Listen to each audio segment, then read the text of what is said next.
ব্যাপারটা এমন ভাবে করো যেন অ্যাক্সিডেন্ট মনে হয়। Pure case of poison.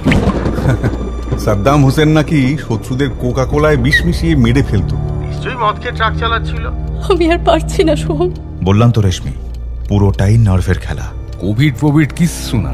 তোমার হাল দেখে আমার করুণা হচ্ছে সোহম। আচ্ছা, আপনি গঙ্গা পারেক নামে কাউকে চেনেন? স্যার স্যার ওই মহিলার অগাধ ক্ষমতা স্যার, আমার ক্ষতি হয়ে যাবে স্যার। কি হাল করেছো তোমরা ডিপার্টমেন্টের, লজ্জা হওয়া উচিত। কি হয় স্যার ওখানে? আপনি এই লকডাউনের সময় আমাদের কমপ্লেক্সে ঢুকেছেন কেন? বুড়ো বয়সে বেলের লেপনা করে বেড়াচ্ছে। একটা গোটা মানুষকে মেরে ফেলা।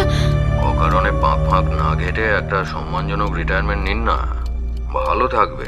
আমাকে ঠিক কি বিষ দিতে তুমি? আজ খাসির মাংস রাঁধবে? টাকা দিচ্ছি, চলো।